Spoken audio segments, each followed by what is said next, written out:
yang mati dalam keadaan husnul khatimah ni, malaikat maut datang tarik roh dia daripada kaki. Kaki bawah naik sampai kat sini tu yang dia bunyi kadang-kadang dia kuat, dia perlahan. Dan Nabi sebutkan orang yang mengalami sakaratul maut ni, sakarat ini, dia sakit sangat-sangat, tetapi untuk roh orang yang keluar dalam kematian husnul khatimah, dia akan laju seperti mana kita tuang air dalam bekas. Tuang air dalam bekas laju kan, macam itulah roh dia keluar dengan cepat. Bila mana sampai dekat sini, maka ketika ini dia dah nampak dah roh dia keluar. Dan malaikat akan cabut roh tu. Sebab tu mata kita akan mengikuti roh tu. Mata kita ikuti roh tu. Sebab kita nampak dua alam. Kita nampak anak-anak keliling, kita nampak juga roh yang keluar tu. Tapi dalam keadaan tu kita nampak roh lah yang utama. Malaikat cabut roh tersebut, dan pada ketika itu malaikat letak di atas tangan malaikat maut. Ini hadis Nabi yang sahih, bagaimana keadaan tersebut berlaku. Maka letak di atas tangan malaikat maut ketika itu. Dan sebab itu juga kita disunahkan untuk banyak-banyak ziarah orang yang sedang nazak, supaya kita tahu ketika itu macam mana keadaan kita akan hadapi nanti. Ketika roh berada di tangan ni, kita akan tengok, ketika roh nak sampai ni, kita akan tengok muka malaikat maut. Malaikat maut akan datang depan kita seketul seperti satu jasad. Dan ia benar.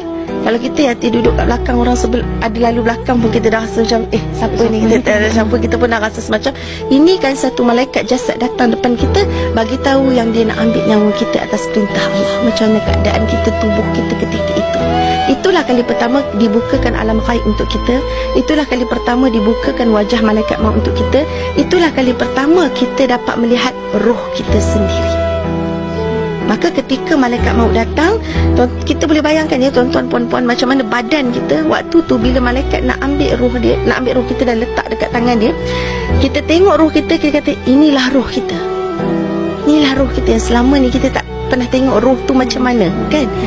Dan akan datang malaikat-malaikat rahmat turun bersama-sama dengan kita. Turun, nak angkat, nak raikan roh kita ni, nak mandikan roh kita, nak kafankan roh kita, nak wangi-wangiankan roh kita. Macam mana hanya Allah saja yang tahu. Malaikat rahmat akan turun penuh berduyun-duyun. Dan ketika itu bila Nabi ceritakan pasal malaikat rahmat, Nabi katakan wajah malaikat rahmat ini sangat bercahaya-cahaya seperti mana bulan terang benderang. Itulah tandanya kematian husnul khatimah. Tetapi bila datang malaikat azab berduyun-duyun dan wajah mereka ini hitam pekat, ketahuilah bahawa kematian itu kematian su'ul khatimah, kematian yang sangat buruk dan celaka.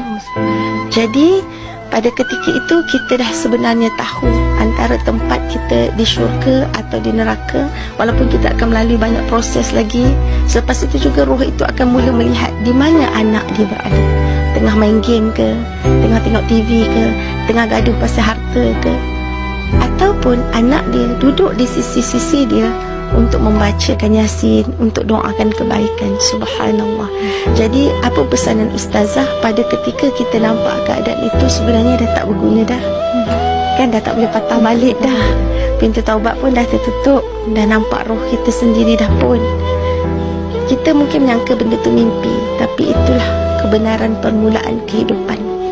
Jadi bagaimana kita nak hadapi keadaan kematian yang ustazah masih bercakap di sini belum mati, orang lain yang masih mendengar belum mati, orang lain dah pergi dah rasa dah kematian tu macam mana. Jadi bersedia mulai hari ini, ubah planning hidup kita. Kalau selama ni gaduh, berbaloi ke bergaduh besar untuk duduk simpan dalam neraka?